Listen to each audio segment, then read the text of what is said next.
And olsun Allah'a, çox pis iş gördün. Muhammedin nəslini qırmaqla özünə təsəlli verirsən. Əbdülmütəllib nəslindən olan parlaq ulduzları. Mən sənin cahil dədə babalarını arzulamağına qətiyyən təəccüblənmirəm.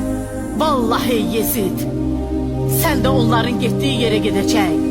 Arzulayacaqsan ki, kaş şirkar olaydın. Dediklərini deməz, elədiklərini eləməzdin. Kes sesini, Allah kardeşin kim senin de üstünü kara eylesin. Üzü qara ancaq sən oldun. Yalnız özünü rüsva elədin. Balalarının qanını tökdüyünə görə, əhl-i beytinin hörmətini qorumadığına görə mütləq Rəsulallahla üzləşəcəksən. Onda Allah onların qisasını səndən alıb haqlarını bərpa eləyəcək. Allah yolunda öldürülənləri heç də ölü zənn eləmə. Əksinə diridirlər və onlara Rəbbi yanında ruzu verilir. Bizim aramızda yalnız ve yalnız kılınç hükmedir. Danışmağın hiçbir mənası yoktur. Allah'ın aramızda hakim, Muhammed'in sənə düşmən, Cəbrailin isə bizə dayaq olması kifayətdir. Onda səni müsəlmanların üstündə hakim qoymuş şəxs biləcək ki, hansımızın vəziyyəti daha pis və hansımız daha zəifik. Bunun ağzından çıkan bu sözlere bir bak. Onları dinlemektense ölüm daha rahattı. Görürsünüz, görürsünüz. Eğer bu kadın mənə dediklerini Bizans imperatoruna deseydi, ona neylerdi? Cevap verin. Onun dara çekilmesini emretmezdi mi? Dediklərim məni əsla qorxuda bilməz. Mən səni çox alçaq hesab eləyirəm. Vəzifənə, danlağına məhəl qoymuram.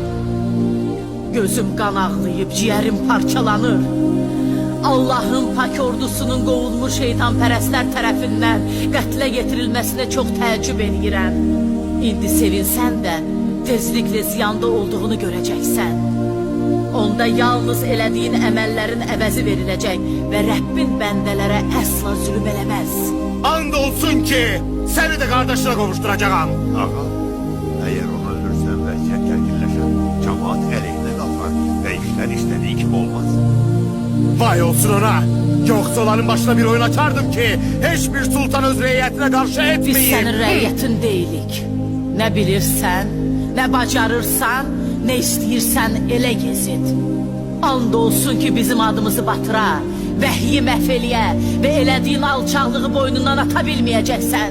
Sənin hökmün, hakimiyyətin müvəqqətidir, ağalığın ötəridir. Carçı nida eləyib Allah'ın lənəti olsun zalimlara deyəcəyi gün. Kesin onun sesini. Allah dilini kessin. Kesin sesini. Sakit ol bibi. And olsun Allah'a ki sen başa düşmeyeni de başa saldın. Bu genci mənə pay ver ağam. Ona elə bir işgəncə verim ki, sənə itayət eləməyi öyrənsin. Sənə də, ağana da lənət olsun alçaq. Bu benim olar. İstesem seni ona veririm. Vallahi sənin buna haqqın yoxdur. Onda gərək İslamdan çıxıb başqa bir dinə itayət eləyəsən. Mən səni elə belə də güman eləyirəm. Bəs nəyə görə bunu cəmaata açıq-aşkar bildirmirsən? Dindən çıkan senin atan ve kardeşin olub. Sən və atan Allah'ın və cəddimin dininə hidayət olunmusuz. Əgər müsəlmansansa, Yalan değilsen ey Allah'ın düşmanı. Allah'ın düşməni? Vallahi sən zalim hakimdən başqa bir şey deyilsən. Zülüm edib hakimiyyətinə güvənirsən. Küfür edən kəslər onlara verdiyimiz möhlətin öz xeyirlərinə olmasını güman eləməsinlər. Əslində biz onlara möhlət veririk ki, onlar öz günahlarını artırsınlar. Onlar üçün alçaldıcı bir əzab vardı. Uca və əzəmətli Allah doğru buyurmuşdu.